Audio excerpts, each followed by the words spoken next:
Alrighty, there we are. Good morning, lads and ladies. Welcome back to Pre-Calculus, MAC 1140. Today we're going to kind of pick up where we left off last time. So last time we talked about number systems. We went over the syllabus and discussed the way the course is going to run.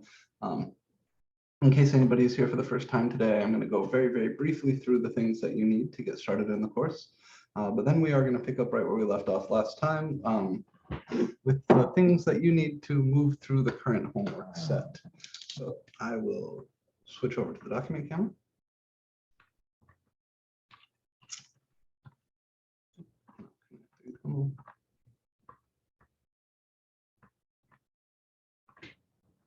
Let's get to it.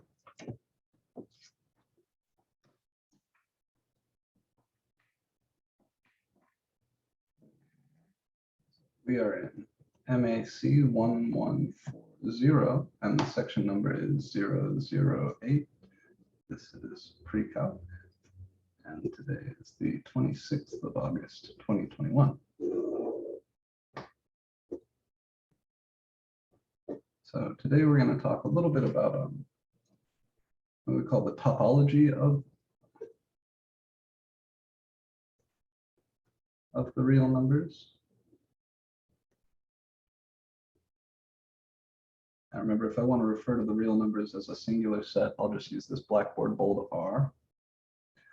Specifically, we're going to talk about interval notation.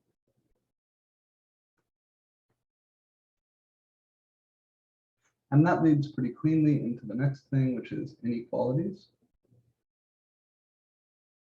And we're going to split these into two groups, linear and nonlinear.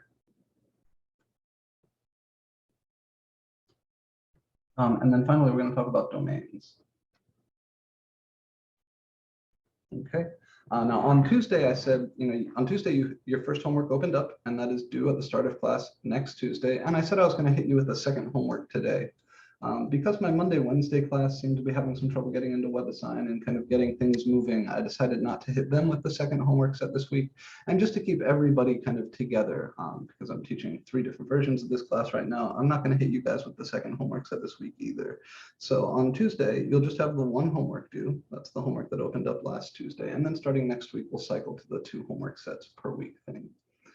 It's going to put us a little bit behind, but that's okay. This early material is simple enough. We'll move through the rest of it quickly.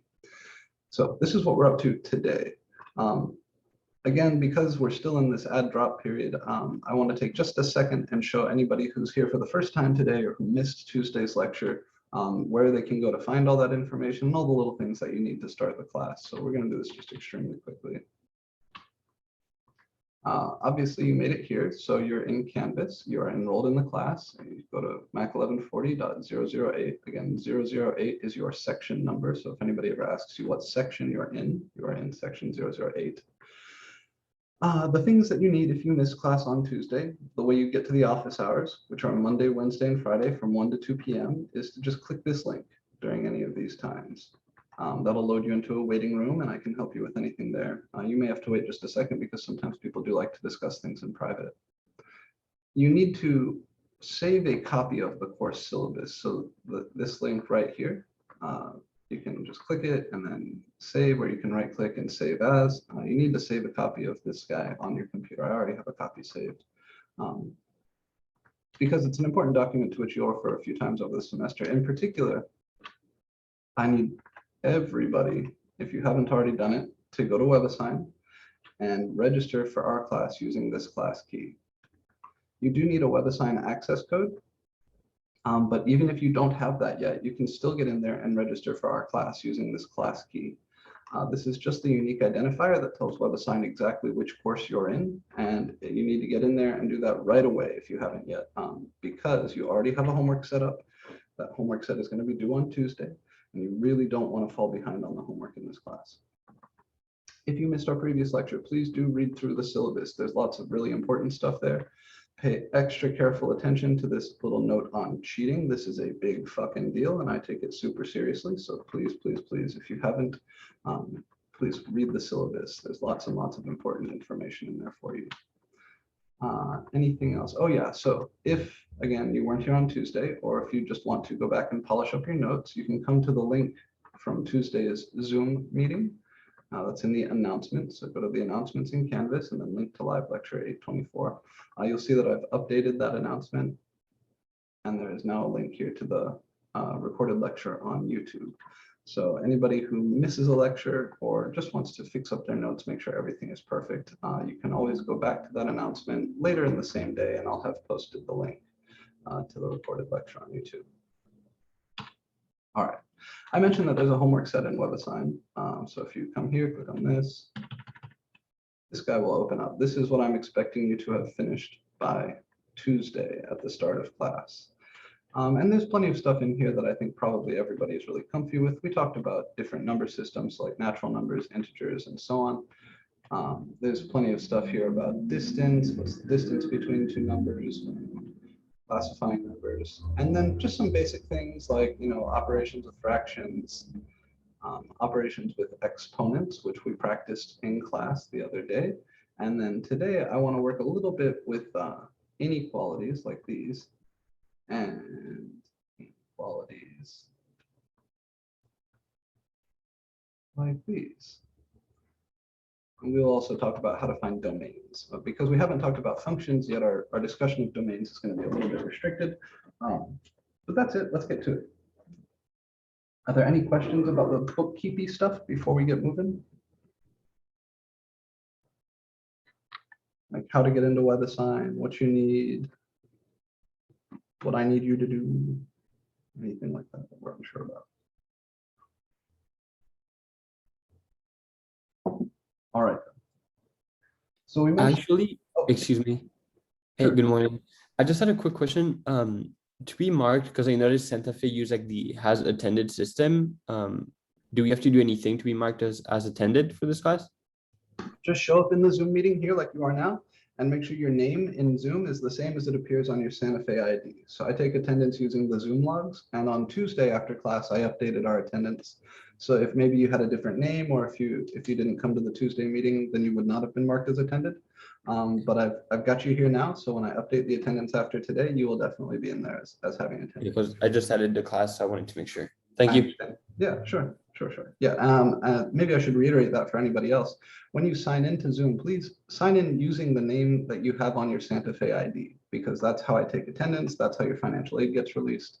It's very important that you get marked as having attended the class, and the way that happens is through the Zoom logs. So please use your given name or the name as it appears on your ID. All right. Excuse me. Yeah, sure. I spelled my name wrong. My last name spelled wrong. So like, should I leave and come back with the right name? As long as it's close enough for me to figure it out. Yeah, I just flipped the R and the I. Yeah, that won't be a problem. I got you. All right, thanks. Okay, so last time we described the real numbers as kind of a complete ordered field, right?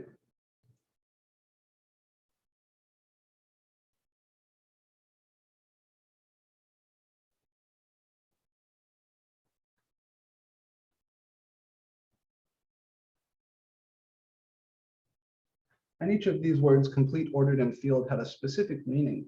But the upshot was field means you can do algebra.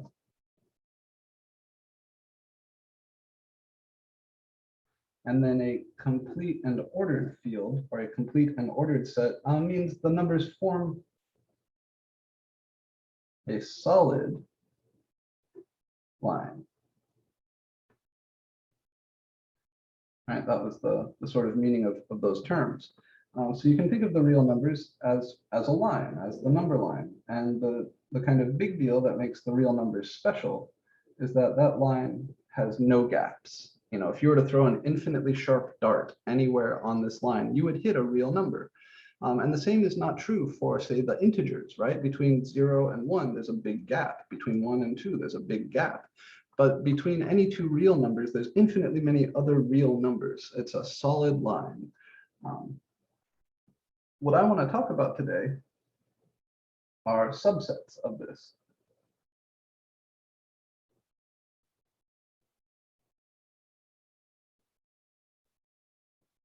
Specifically, open and closed intervals. Now, I am assuming that you have some background with this. Obviously, a subset of the real line could be any collection of terms here, right? I could take like one number here. I could take, everything from here to here. And maybe I include those endpoints here. Or I could take, an open on the left and a closed on the right. Something like this. So the blue shaded region on this line would be a subset of the real numbers. One of these pieces is a singleton. It's just the single number, -1.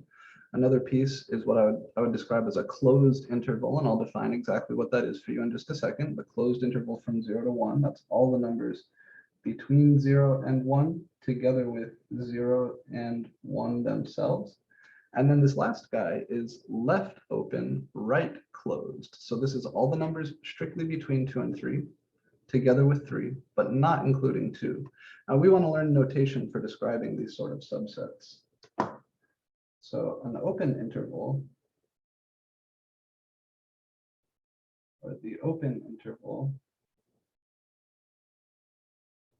from A to B, and A and B here are real numbers with A smaller than B, denoted like this, parentheses A comma B, is the set of all real numbers X such that A is strictly less than X is strictly less than B. So if you've had in the past a little bit of difficulty remembering how the inequalities work, like which one is less than, which one is greater than, just remember that the inequality always eats the bigger number. So this right here is saying when you compare X to B, B is the bigger number. So that must mean X is less than B. So this is a less than. And similarly over here, this says when you compare X and A, X is the bigger number. So A is less than X. So these are both less than symbols. And if I wanted to sketch that on the real line, I would sketch that like this. Here's A. Over here is B. There's sort of two notations. The one that I used above there is with the open circle, closed circle thing. And that kind of lines up nicely with what we do with graphs.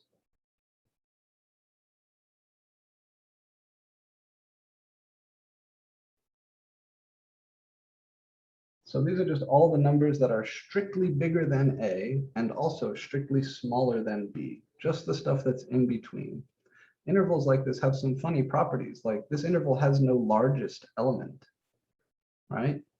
If you take something like right over here that's really close to B, but is not equal to B itself, then between that number and B, there's more shit, right? There's actually infinitely many things in there. So you take one of those things and think, oh, maybe that's my largest element. But then if you were to zoom in on this little region, you'd see, oh, there's infinitely many things between that number and B. So an open interval has no largest element and has no smallest element. On the other hand, the closed interval from A to B, denoted with brackets, bracket A comma B close bracket, is the set of all real numbers X such that A is less than or equal to X is less than or equal to B. And if I wanted to draw this in that same notation, here would be here, the interior of both of those sets are the same. They have the same stuff in between A and B. The difference is that the closed interval contains its boundary. So I would A is an element of the closed interval, and B is an element of the closed interval. And I'll denote that with a filled in hole like this. You could also use parentheses on your number line, like here and here, or brackets on your number line, here and here. Those are alternate notations, and you're welcome to use either. If you use either of those, I'll know exactly what you're saying. We can mix these, like the interval that I sketched up here, where it's open hole on the left and a closed hole on the right. This would be the left open, right closed interval 2 to 3, like this.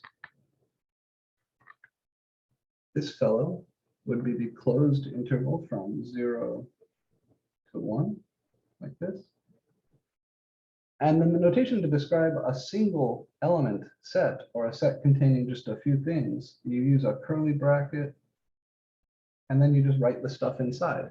If there was more than one number in this little subset, like maybe -1 and -3, then I would just write curly brace, -1, comma, -3, close curly brace. So the curly braces denote a set. Think of curly braces in math as being like a box that you can put things into. Very different from the brackets and parentheses that we use in interval notation. So the interval notation isn't just these endpoints, it's everything in between. That's the closed interval. And then an open interval is everything in between containing neither endpoints. And then you can form intervals that are half closed, half open like this. Sometimes called bullet-shaped intervals, because like this is like the bullet, this is like the back. Yeah, those are intervals, and I trust that everybody has some experience with these.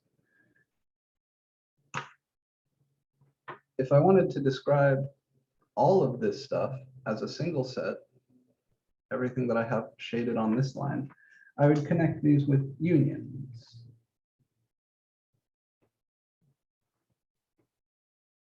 So a union says we're going to take the things from this set and we're going to throw it together in a box with the thing from this other set. So this kind of union of 3 sets here would contain -1. It would contain everything between 0 and 1, including 0 and 1 themselves. And then it would contain everything that's strictly larger than 2, but also less than or equal to 3.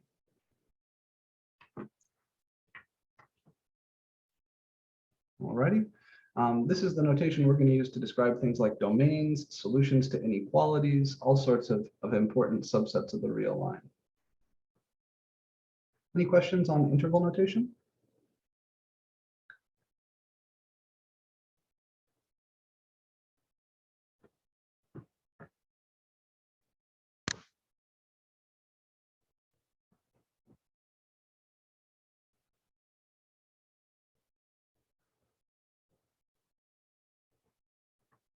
Okay. So since these intervals are described by inequalities, I thought it would be worthwhile to take a look at some inequalities. And later on in this class, and definitely in Calc 1, inequalities are going to be hugely important. It turns out that calculus is a part of a branch of mathematics generally referred to as analysis. And analysts, including myself, our whole world is inequalities, right? I've got multiple books back here that are just full of like different really important inequalities. So when it comes to describing the behavior of a function, you'll find that that being comfy with inequalities is a critical thing. So before we dive into any of the deep stuff in this class, I want to make sure we're on the same page about what inequalities say and how we can work with them. Specifically, how to solve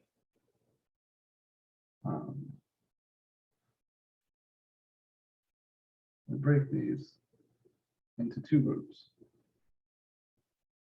I want you to have an idea how to solve linear inequalities and also an idea of how to solve nonlinear inequalities. Linear inequalities are pretty easy to work with. Just for the record, these are inequalities where the variable appears only upstairs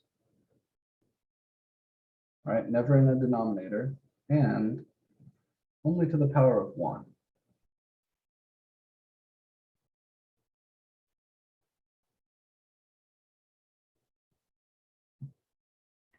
So your variable can't be like under a radical. Your variable can't be squared or cubed. And your variable can't be in the denominator of any fractions. If your variable does appear in the denominator of any fractions, or to some power other than 1, or under a radical or anything like that, then these are nonlinear inequalities. So nonlinear inequality, this is any inequality which is not linear.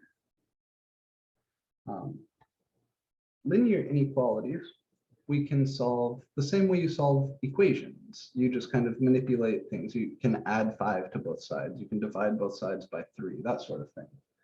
So we solve these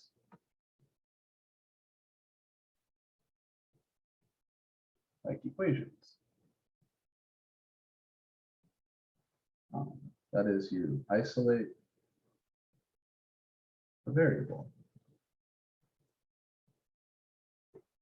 And the only thing you need to remember, if you multiply or divide by a negative,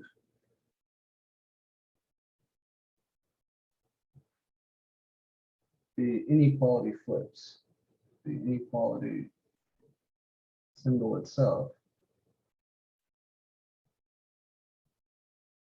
flips over. So I should have left a little bit more space there, sorry.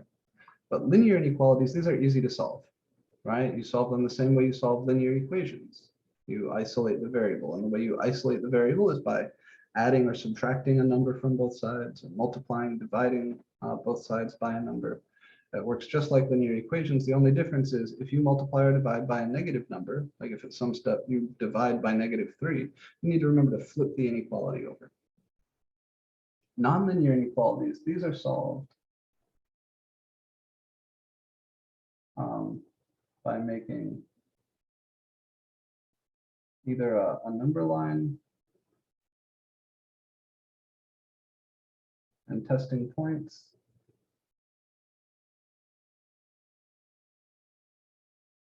or making a sign chart.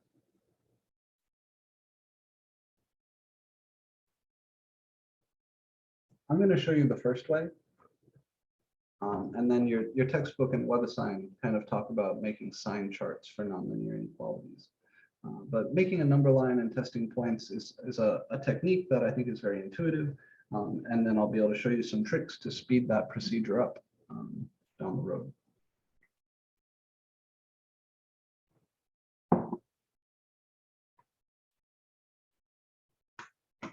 So let's just look at a couple examples.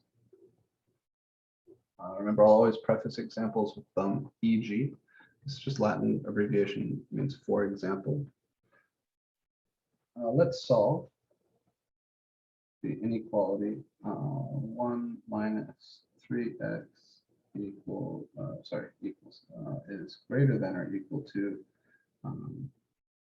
7.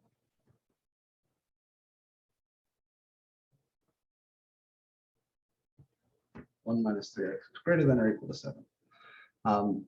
So first things first, you got to recognize, is this linear or nonlinear? Who can help me out with that? Linear. Yeah, this is linear, right? The variable x appears only to the power of 1. It's not downstairs in a fraction. It's not under a radical or anything like that. If you had y equals 1 minus 3x, that would be a linear function, right? That's another way to kind of think about it. I'm sure you've been exposed to that concept in the past. So the way we solve this, first just recognize that this is linear.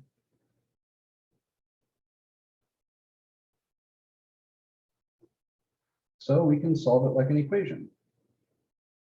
What I mean by that is I'm just going to try to do some algebra to both sides to get x alone. So I've got the x over here on the left. If I want to get that alone, I need to get rid of the 1. I need to get rid of the -3. The way to get rid of the 1 is to subtract 1 from both sides. So if I subtract 1 from both sides, I'll have on the left here -3x, and on the right-hand side, 7 minus 1 is 6. And now to get the x alone, I just have to divide both sides by that -3. When I do that, I'll have x is less than or equal to 6 divided by -3 is -2. And that second step, remember, is where we're saying, oh, I'm dividing by a negative number. If we multiply or divide by a negative, then we have to flip the inequality over. So the greater than or equal to became the less than or equal to of the step.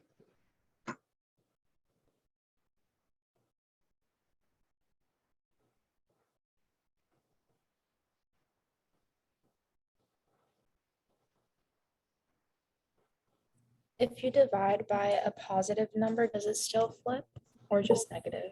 Just negatives. Yeah. Okay. So if you multiply or divide by a positive number, the inequality symbol doesn't change, only a negative. So if I want to write down the solution to this inequality, right, I said solve this inequality. This is not an unreasonable way to describe the solution. But remember what we said, we like to describe these solutions as intervals. So let me go ahead and sketch this solution on the number line and then see if we can write it as an interval. It's a little different than the straightforward interval we've seen. So it says x is less than or equal to -2. So -2 is important. We could plot -2 on here somewhere. And then remember the inequality eats the bigger guy. So this is saying -2 is bigger than x, or x is less than -2. So I'm looking at all the stuff that's to the left of.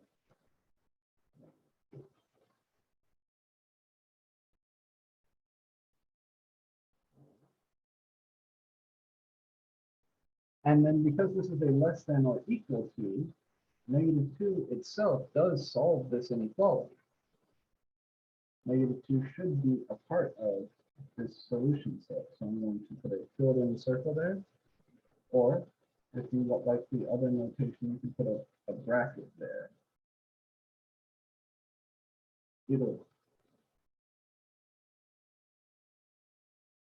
So then if I want to describe all these numbers that are less than or equal to -2, the solution set to this inequality, the shaded region on the graph, so I want to describe that in interval notation. I know that it's going to be up to and including -2, but there is no smallest element of this set, right? It goes on and on and on and on and on in this way forever. So the way I describe that in interval notation is -infinity to -2. And this symbol right here is infinity symbol. If you want to impress your friends, it's called a lemniscate. That's the name for that shape. Anytime we use the lemniscate or infinity symbol, it always gets a parentheses, never a bracket, because infinity is not a real number. There are number systems that include infinity as an actual number, but the real number system does not. Okay, so this guy, we can sketch like this, we can graph him, and we can write him in interval notation like this.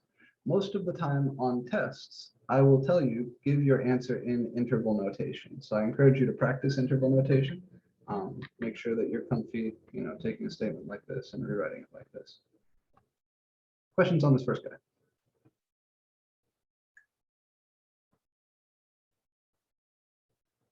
All right. I have a question. Yeah, sure. So if it wasn't linear, it was a non-linear, what would be done differently? I will show you that next. Okay, thank you.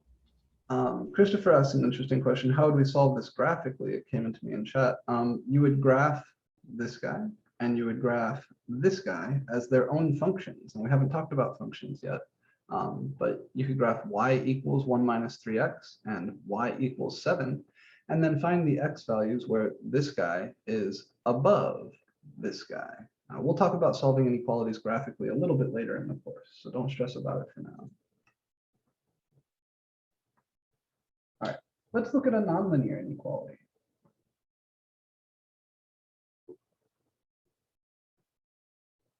Let's see. Here's one of my favorites.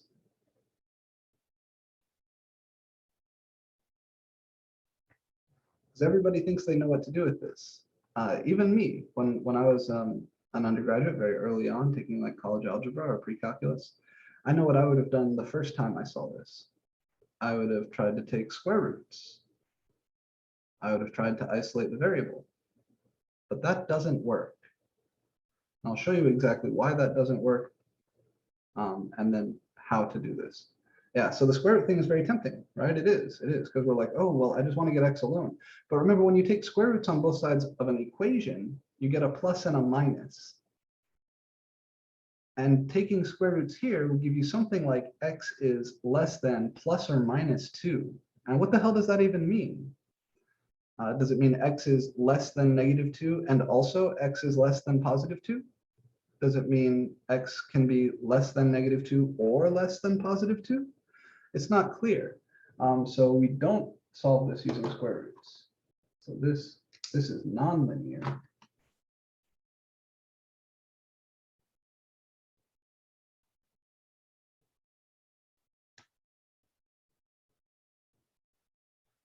So here's the procedure for that. And all the problems like this that I give you in the homework, the first few steps are done for you, but your general procedure is to pull everything to one side.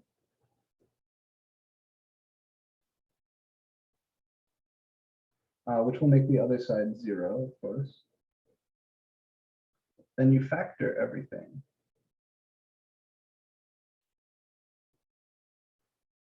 Then you set each factor to 0.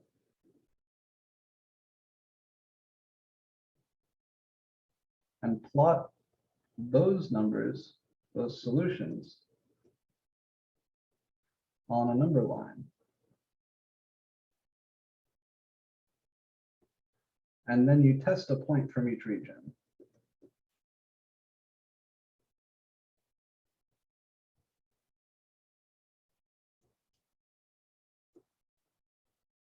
Oh, sorry, this pen is dying. This last word here is region. Okay, so that's your general procedure for nonlinear inequalities. And the problems that I gave you in the homework, these first two steps are done for you. So you'll just have to set each factor to 0, plot those numbers on the number line, and then test a point from each region. Here's what that looks like. So first, I'll go ahead and run through all these steps. I would subtract 4 from both sides. That gives me x squared minus 4 is less than 0. Then I factor. That factors as x minus 2 times x plus 2. So I have that is less than 0. And then I set each of these guys to 0 on their own.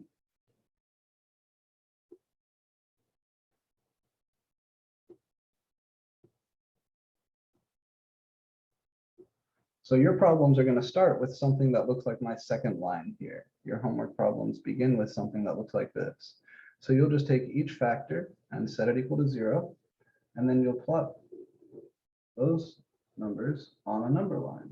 So I've got negative 2, let me plot that here, positive 2, let me plot that here, and draw in these little vertical lines.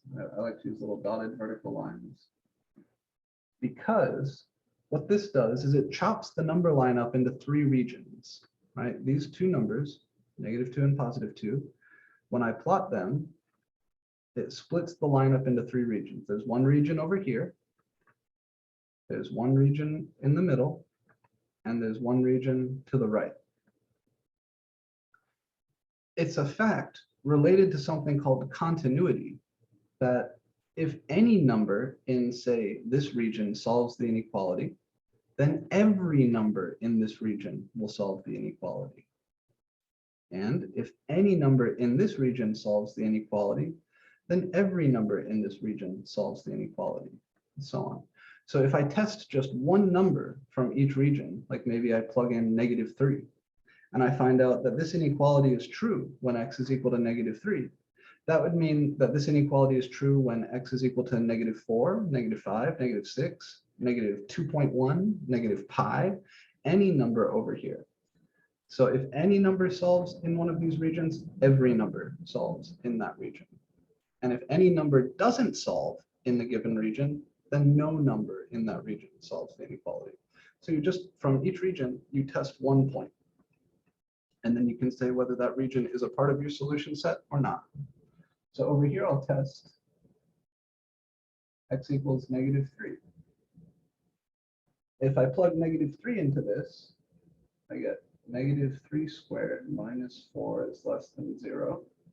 -3 squared is 9, so 9 minus 4 is less than 0. 9 minus 4 is 5. 5 is less than 0. Is that a true statement? Is 5 less than 0? No, it's not. So this whole region is out. Between -2 and 2, I can test x equals 0. I get 0 squared minus 4 is less than 0. 0 squared is 0, so that's just -4 is less than 0. And that is a true statement. -4 is to the left of 0 on the number line. So this region is a part of my solution. And then to the right of 2, I could test x equals 3, or 4, or pi, or whatever you wanted, as long as it's over here. But pick numbers that are easy to work with. If I plug 3 in here, I get 3 squared minus 4 is less than 0. 3 squared is the same as -3 squared. That's 9. So this is 9 minus 4 is less than 0. And again, I get the false statement, 5 is less than 0. So this region is not a part of my solution. So what's the solution to this inequality? Well, it's this region, the middle region, everything between -2 and +2. And because this is a strict inequality, I will not include the endpoints. If this were a non-strict, a weak inequality, less than or equal to, then I would have to check the endpoints and see if they work also. But here I can just say, okay, so my solution set is the interval -2. And I want to point out that if you tried to solve this using square roots, it wouldn't be immediately obvious whether this is the solution or not. And I'm going to try to justify that claim through a couple more simple examples. Is it possible? Sorry, go ahead.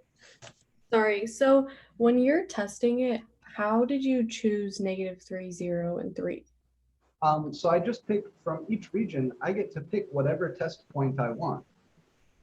So from the region -infinity to -2, kind of the easiest or most obvious thing for me to pick was -3. But I could have tested -5 or -10, any number from that region would work. So any number you could pick as long as it's in between the 3 regions. Exactly. Yep. Okay. We can't use the endpoints themselves as test points. We have to pick something from the interior of the region, but any number in there would have worked. So I could have tested x equals -3.5 or x equals -7. Or here I could have tested x equals 1. Over here I could have tested x equals 4. Anything like that. I encourage you to pick easy numbers to work with, right? Especially if you've got a region that contains 0. 0 is a nice test point always. But yeah, you can use whatever you like. Is it possible for multiple regions to satisfy the solution set? Yes, it is. And we're going to see that in just a second. So for our next example, here's me trying to convince you that you could not solve that by taking square roots. What if I just flip the inequality over a little bit? What if I say, okay, I want to solve x squared is, let's do greater than or equal to 4. Again, if you took square roots here, you would just get x is greater than or equal to plus and minus 2, which is a statement that doesn't really make sense. It's ambiguous. It's not clear how that should be interpreted. Well, what you'll see is that by flipping the inequality over, I changed the solution set quite a bit.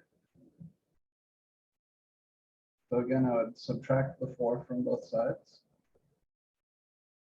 then factor.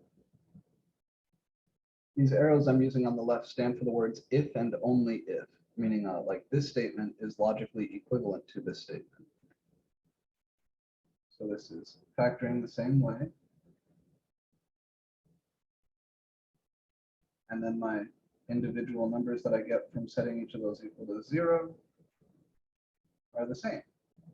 +2 and -2. Those haven't changed, of course. I plot them on a number line.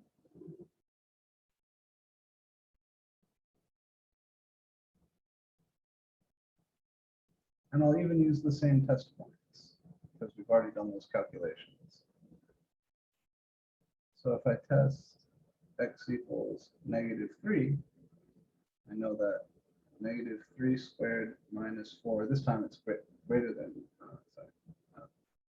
I'll use this version. Greater than or equal to 0.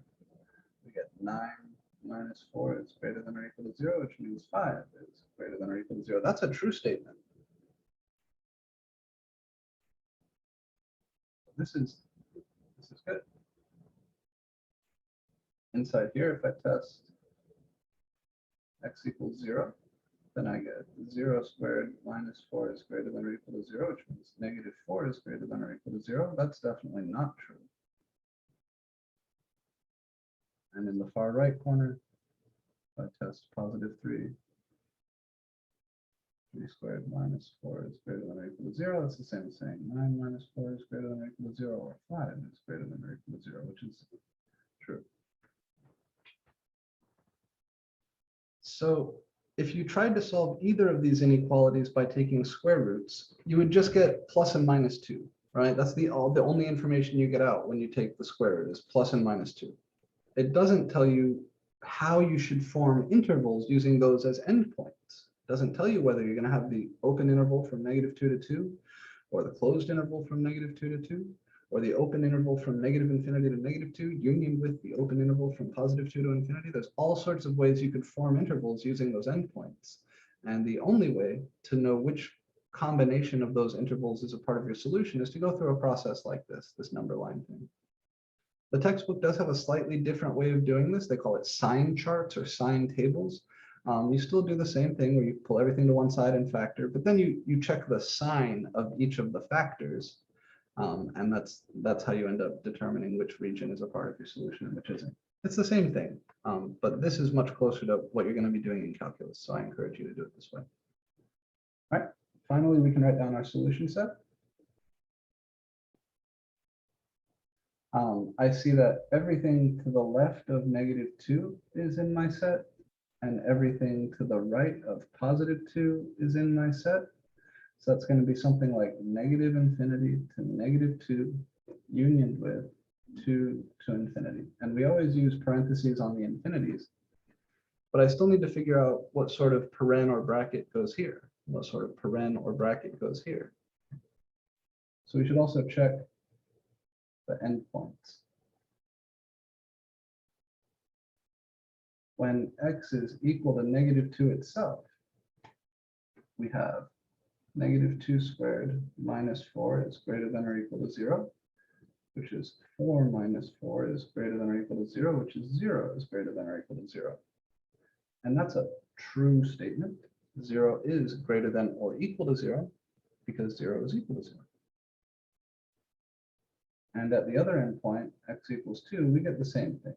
I'd have 2 squared minus 4 is greater than or equal to 0, which is 4 minus 4 is greater than or equal to 0, which is 0 is greater than or equal to 0, which is also a true statement. So should I include my endpoints, -2 and +2, or should I not include them? Include. Yeah, You very include good. Yep, each of these numbers themselves do solve the inequality. So it's not just the stuff to the left of -2, it's that stuff and -2 itself.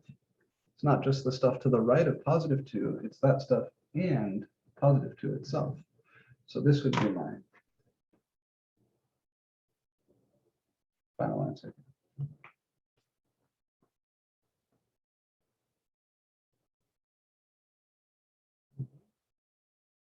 So this procedure is super useful now. It's going to be super useful later in this class when we talk about polynomial and rational inequalities. And it will be super useful in Calc 1 when you're trying to find where functions are increasing and decreasing, or concave up and concave down, or when you're trying to sketch a graph of a complicated function. This is something that you must get used to. I'm going to do one more example where the inequality is not quite so simple.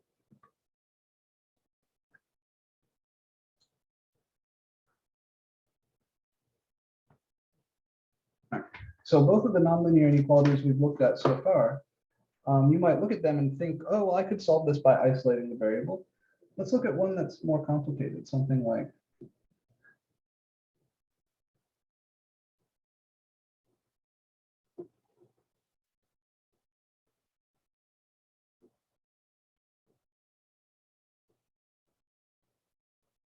this.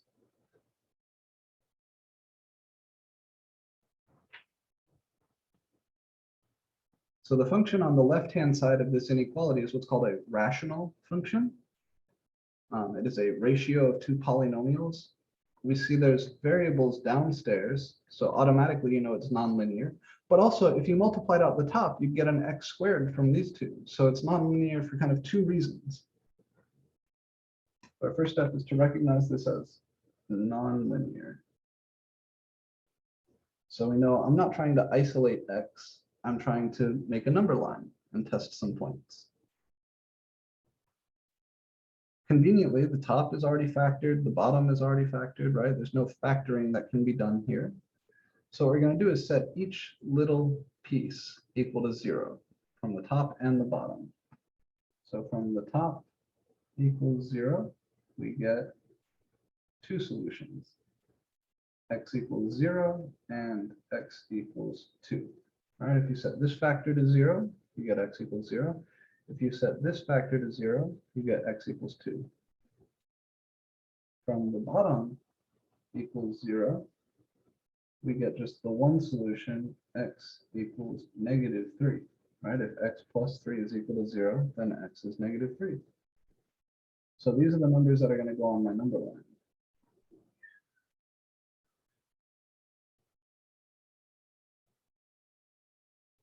All right, I've got 0, -3, and +2. The spacing on the number line doesn't matter, but the order does. So make sure you get them in the correct order on the number line. I know with whole numbers, that's not so hard, but with fractions, you may have to think for a second.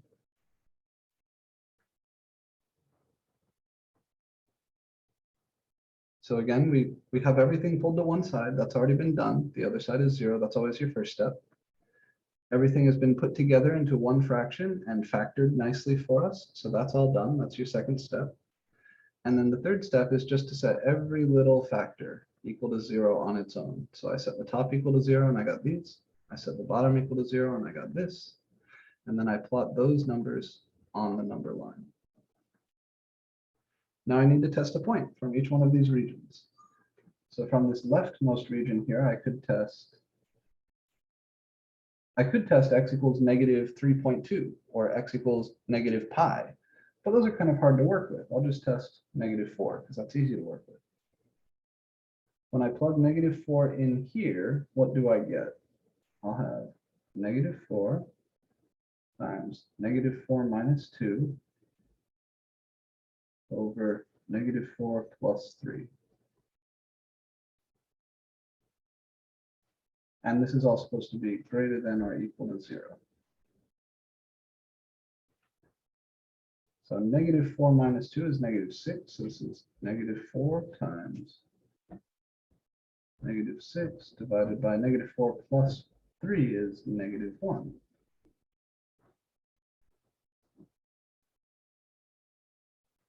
-4 times -6 is +24. +24 divided by -1 is -24. So this becomes -24 is greater than or equal to 0. Is that true or false?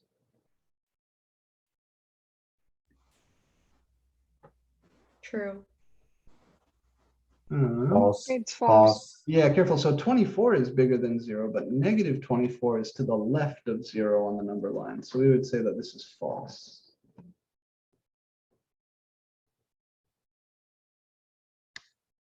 Between -3 and 0, we could test x equals -1. I'm a little short on space in here, so I'm not going to write the greater than or equal to 0. I'm just going to write this part. We'll have -1 times -1 minus 2 divided by -1 plus 3. So the top there is -1 times -3, and the bottom there is +2. And that's -1 times -3, that's +3. So this is 3/2. And is 3/2 greater than or equal to 0? Greater than. Yeah, it is. 3/2 is 1.5, right? 1.5. So that's definitely bigger than 0. Between 0 and 2, I could test +1. And then I'll get 1 times 1 minus 2 over 1 plus 3, which is 1 times -1 over 4, which is -1/4. And is that greater than or equal to 0? No, it's negative, right? Negative numbers are smaller than 0. So this is not a part of my solution set. And then finally, to the right of 2, I could test x equals 3. And there I would have 3 times 3 minus 2 over 3 plus 3, which is 3 times 1 over 6, or 1/2, which is greater than or equal to 0. So this is a part of my solution set. So again, I've got 2 regions that solve. There's this region and this region, which goes on and on forever in that direction. And now there's a little bit more subtlety. Remember, when trying to determine which endpoints to include or which endpoints to not include, we have to check the endpoints themselves. So first, let me write down kind of the shape of the solution. I know that the solution set is an interval or combination of the following intervals from -3 to 0, unioned with +2 to infinity. And I know infinity always gets the parentheses, but I need to know what about the -3, the 0, and the 2. Let's start with the -3. If I plug -3 into this expression, do I get a true statement?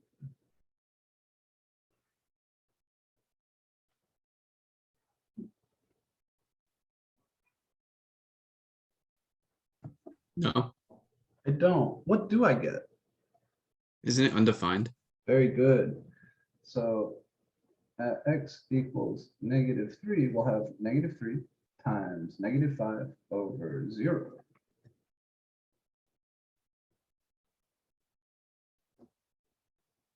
It's greater than or equal to 0. And this is undefined.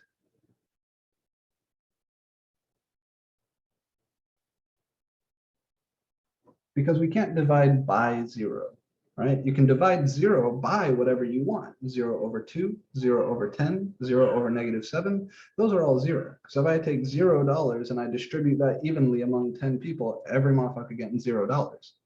But I cannot take a particular number of dollars and distribute them over 0 people. That doesn't make sense. So you can't have a 0 downstairs. This is undefined. This object does not make sense when x is equal to -3. So -3 can't possibly be a part of my solution set. So I use a paren there instead of a bracket. What about at x equals 0?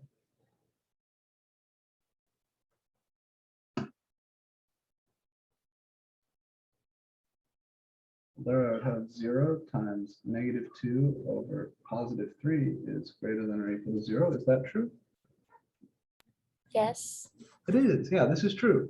0 times -2 is 0. So this whole thing here is 0/3. 0/3 is equal to 0. So greater than or equal to 0? Yeah, it's equal to 0. So I include. And then you can see the same thing's going to happen when I plug in 2, right? Because the 2 is going to make this factor 0. But you can always write it out. It's never going to hurt to write it out. When you plug in x equals 2, you get 2 times 0/5 is greater than or equal to 0. And just like the last guy, you've got a 0 upstairs So that whole thing is 0, which means that is good. You can include him. So this would be my solution set here. All right. So that's how we solve nonlinear inequalities. We have to make a sign table, or we have to make a number line and check each region. Remember how you get your regions. You pull everything to one side, combine, factor, and then set each factor equal to 0. I'd like to leave you with one more to think about. If you're still thinking, well, maybe there's a way to solve these like we solve equations. I have one more fun thing to think about. So before I move away from this, are there any questions on this example?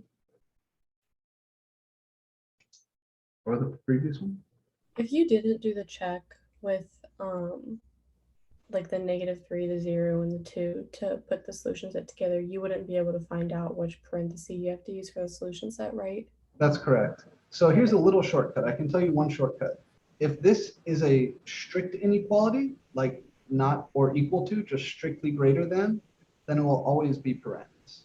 You'll never have a bracket come from a strict inequality. But if it's a weak inequality, greater than or equal to like this, or less than or equal to, then you do need to check the endpoints. Okay, thank you. Not a problem.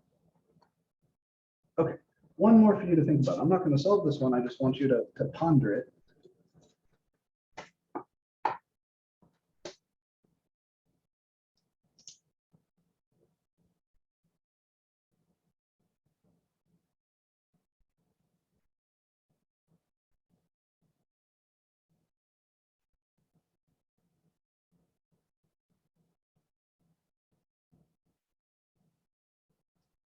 How would we solve 1 over x is less than 0? Particularly, can I begin by multiplying both sides by x?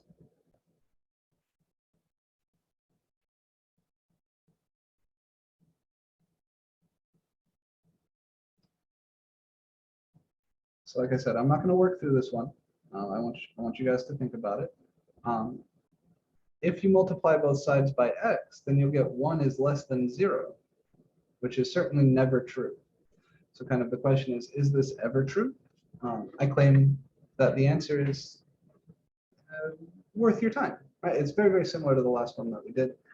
So I encourage you, especially if you're still thinking like, what am I allowed to do with an inequality? What works, what doesn't? Why do we have this procedure where you pull everything to one side, factor and number line? If that feels kind of opaque, if it's not clear why we need to be careful about that stuff, try solving this 2 different ways. Try solving this by multiplying both sides by x, see what you get, and then try solving it the way I just showed you and see what you get. And you'll discover something kind of interesting. But that's for you to play with. I want us to continue marching forwards. The next thing we're going to talk about is domains of expressions.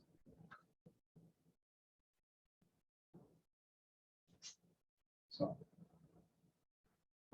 the word domain is something usually associated with functions. And since we have not officially introduced the concept of a function yet, it feels a little silly to talk about domains. But I want to make sure that we're all on the same page. What it is we're looking for when we say we're looking for a domain. So a definition.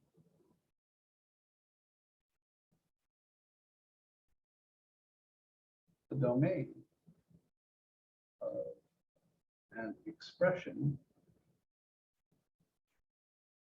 or function or relation or whatever is all the stuff that you're allowed to plug in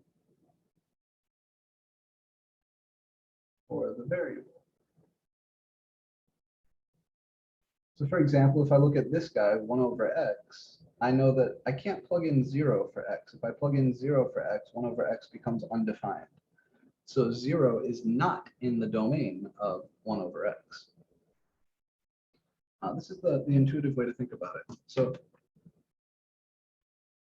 the way I suggest you go about finding domains is to look for what I call domain red flags, which are things that should kind of set off a little alarm in your head. There's 2 of them that you need to be aware of at this stage.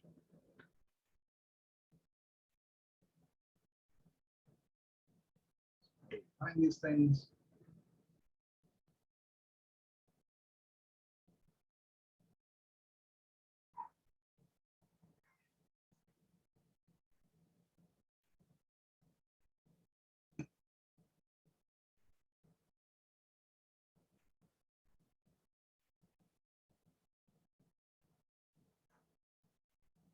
Like if you're ever on a date with a guy and he tells you he fucking hates his mom, that's a red flag, right? That's some shit you need to watch out for.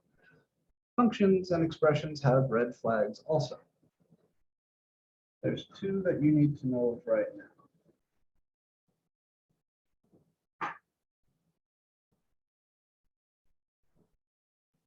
Variables downstairs in a fraction. Doesn't have to just be like this where the whole downstairs is x. Anytime there's a variable showing up in the bottom of a fraction, that's a red flag. It's something we need to, at the very least, watch out for. The other one is variables under even roots. And what do I mean by an even root? I mean like a square root, or a fourth root, or a sixth root, or a 1/2 power, right? A variable raised to a 1/2 power, or 1/4 power, or 1/6 power. Odd roots don't present a problem, right? Cube roots, fifth roots, they don't care about negatives underneath them. But even roots do. Okay. And after you've identified any red flags, you need to solve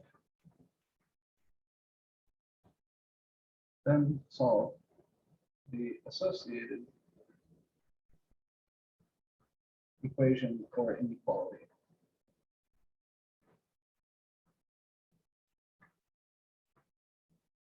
So what do I mean?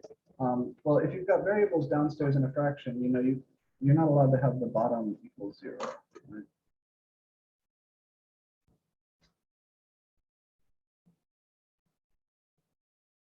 And if you have variables under an even root, you know that inside can't be negative. That means you need the inside to be greater than or equal to 0.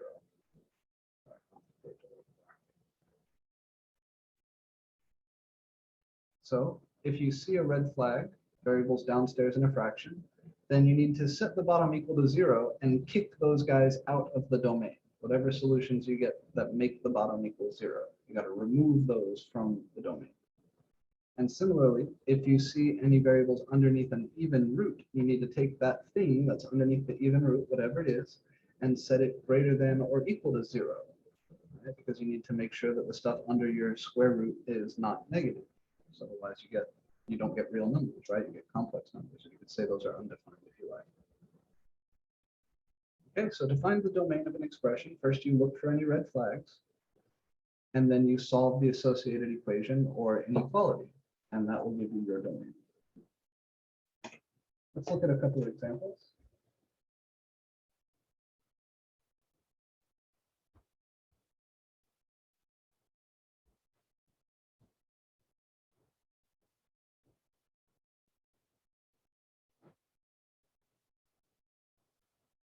Let's find the domain of the expression x over x squared minus 5.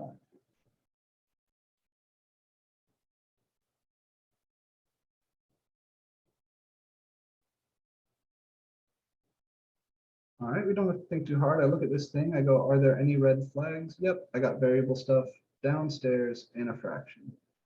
So I know that I'm not allowed to have the bottom equal to 0. So what we need to do is figure out what values of x would make the bottom equal to 0, and then we're going to kick those out of the domain. So the red flag here, variables downstairs.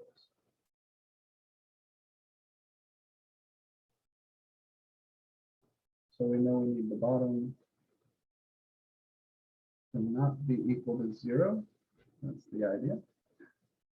In order to ensure that the bottom is not 0, we figure out for what values of x would the bottom be equal to 0. And then we're just going to pluck those out of the domain. We're going to solve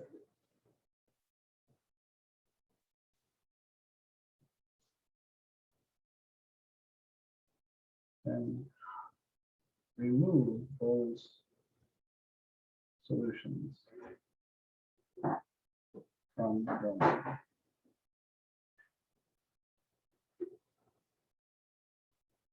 That's the idea.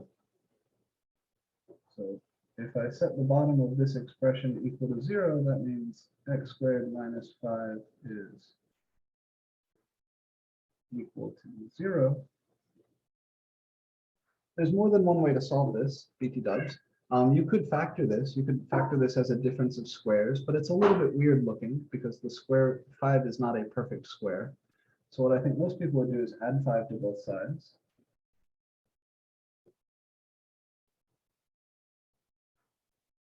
And then take square roots.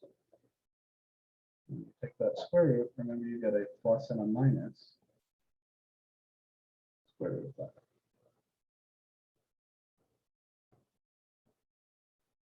5. Okay, so how do I piss off this function? How do things go wrong here? How do I piss off this expression? Well, if I make the bottom 0, then this thing will be upset with me. What makes the bottom 0?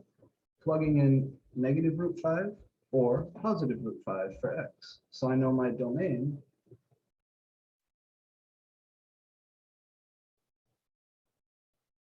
in words is all real numbers except plus or minus square root of 5.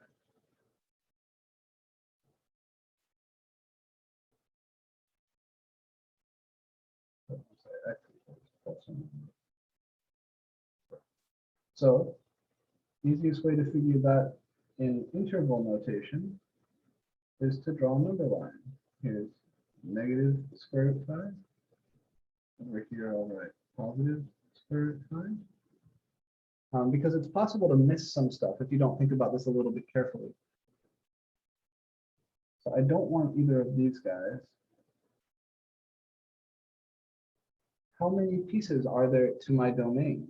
How many different subintervals will I union to get my domain?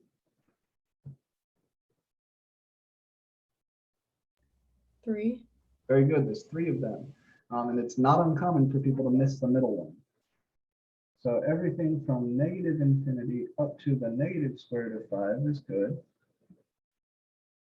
Everything between negative root 5 and positive root 5 is good. And I can't tell you how often folks forget these. And then the one on the right is good as well. So people usually catch the 2 outer ones, but then forget the middle one.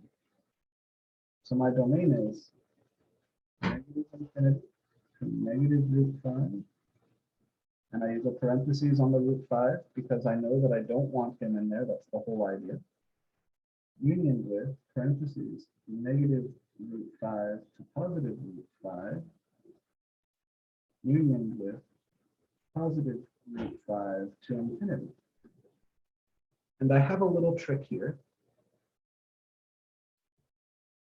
If you remove 2 things to get your domain, like here I removed the 2 numbers plus root 5. Recording, so He's back. Sorry about that, guys. My internet at home here just went down for a second, so I connected back through the hotspot. I'm so sorry about that. All right, let's finish up the problem we're working on. Right, so we wanted to find the domain of this expression. We said the only red flag we see here is that there's some variables downstairs, and we know we're not allowed to have the bottom equal to 0. So we set the bottom equal to 0, and then we're going to pull those numbers out of the real line. What's left over will be our domain. The solutions to setting the bottom equal to 0, the numbers that make the bottom 0, were positive root 5 and negative root 5.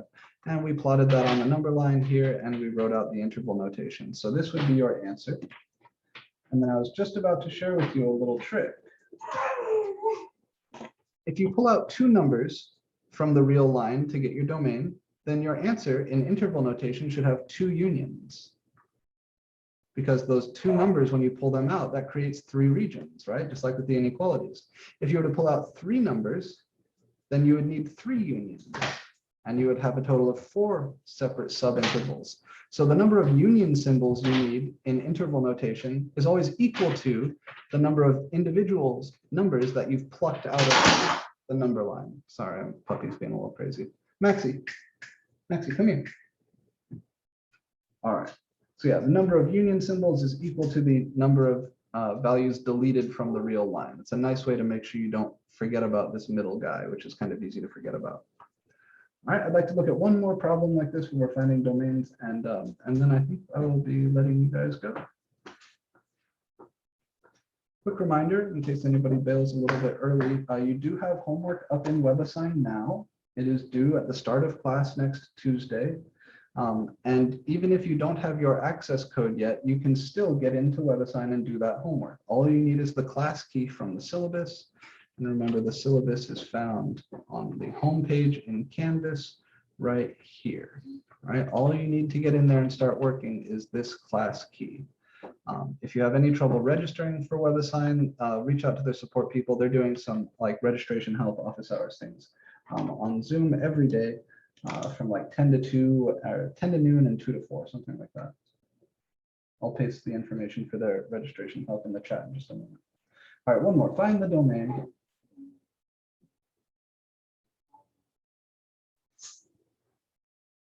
Of the expression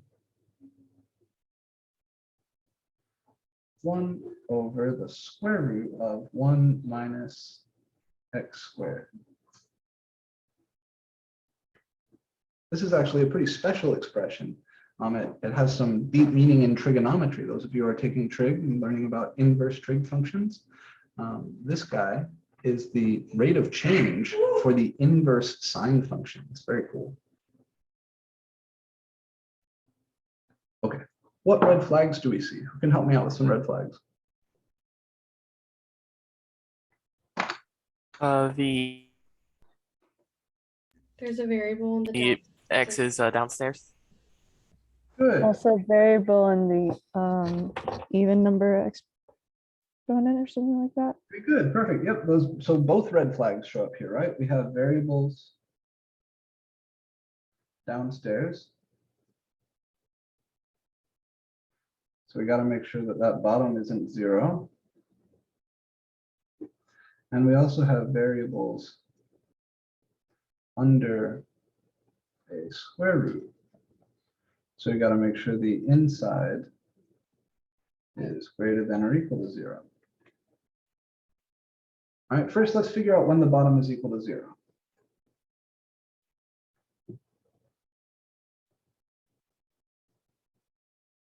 I'm just going to take the whole bottom, square root 1 minus x squared, and set that equal to 0. How do I solve this?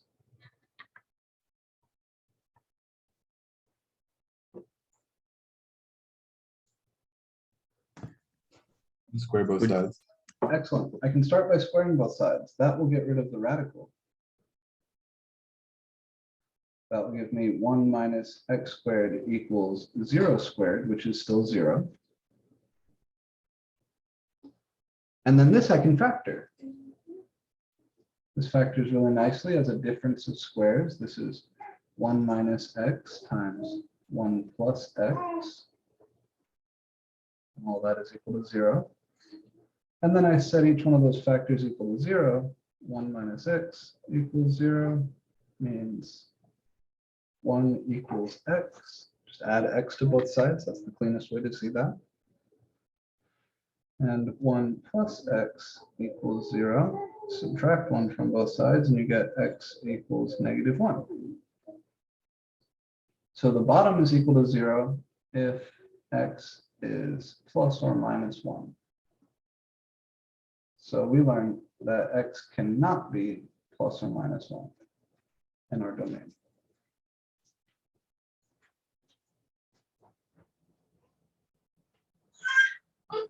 All right, but that's not the only issue we had. I'll maybe mark these as 1 and 2. Here's the work for 1. The other red flag was variables under the radical. So I need to make sure that the inside is greater than or equal to 0. And this gives us immediately a nonlinear inequality to solve.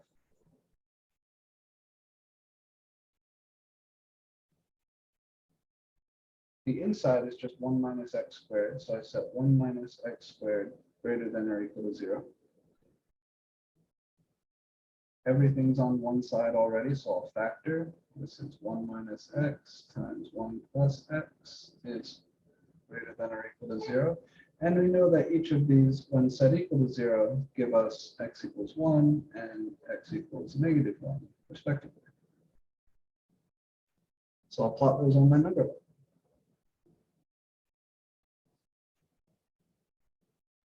Negative 1 over here, positive 1 over here. This is how we solve nonlinear inequalities. It's the only way. Okay. If I test x equals negative 2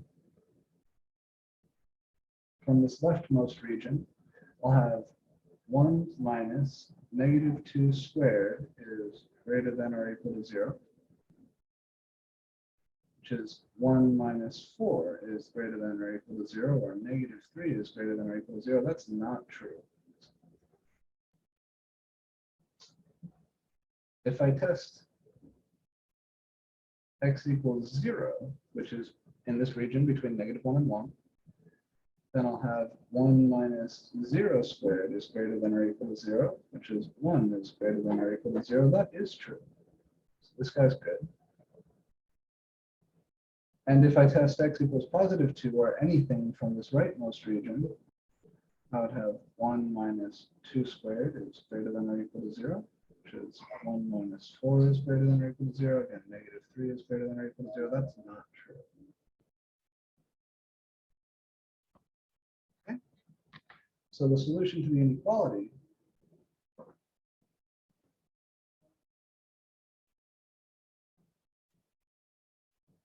solution to the inside is greater than or equal to 0 is the closed interval. If you plug in 1 or negative 1 here, you'll get 0 is greater than or equal to 0.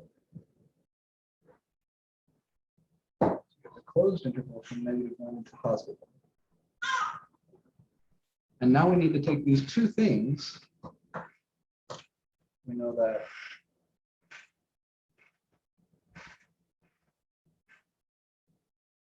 these two things and combine them to figure out our domain. In order to have the square root not get pissed off at me, x needs to come from the closed interval from negative 1 to 1. And in order to have the fraction not pissed off at me, x isn't allowed to be plus or minus 1 itself.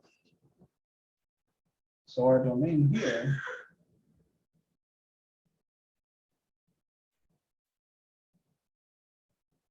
is the closed interval from negative 1 to 1 with x equals plus and minus 1 removed. What do you get if you take the closed interval from negative 1 to 1 and remove positive and negative 1 from it?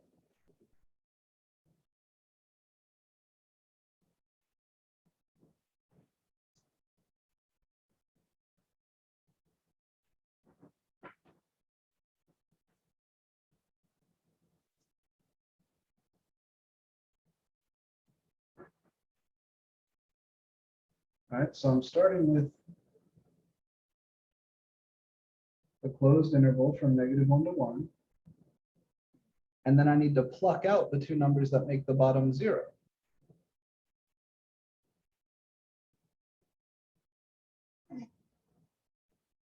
So if I pluck out negative 1 and I pluck out positive 1, I'm left with this set, right? What is this set?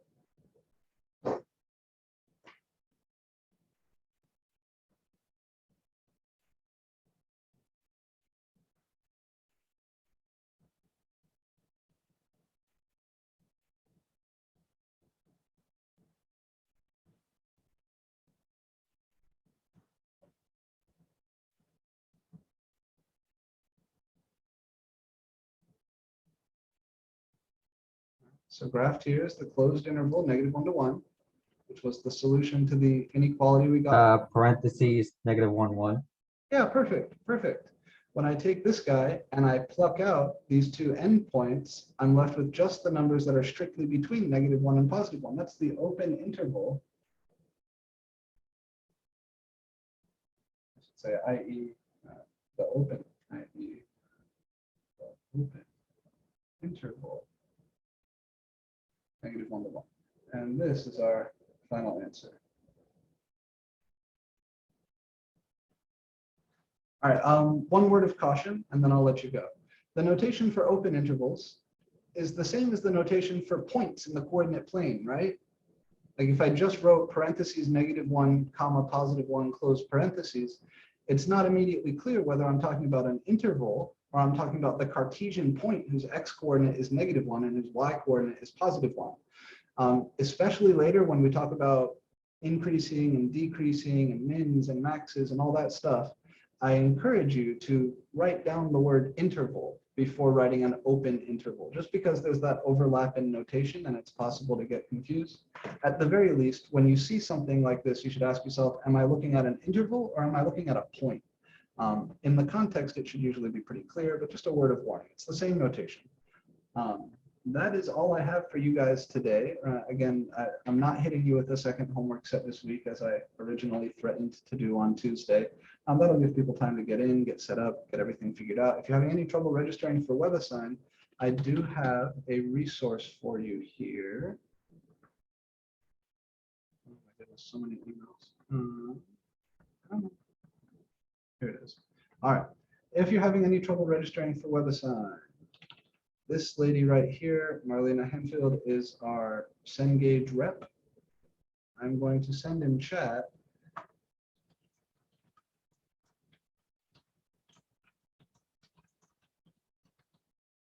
to get help from the WebAssign people with registration.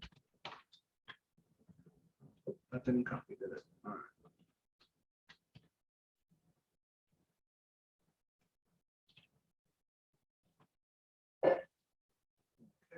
And then I'll paste the actual Zoom meeting link. Right click, contact the link. All right, there it is. So any Monday through Friday from August 9th to September 2nd between 10 a.m. and 12 p.m. or 2 p.m. and 4 p.m. you can join this Zoom meeting and get help registering for WebAssign. Please get in, get registered today. Right? Get in, get registered today. If you have any problems, let me know. You can send me a Canvas message, an email, anything like that, or you can come by my office hour. Remember, office hours are Monday, Wednesday, and Friday from 1 to 2 p.m. on Zoom. You just click this link to join. Anything else? If it was your first day in class, please go back and rewatch the video from Tuesday. Lots of important information about how the class is going to run in there. And I will see you guys next week. Take care.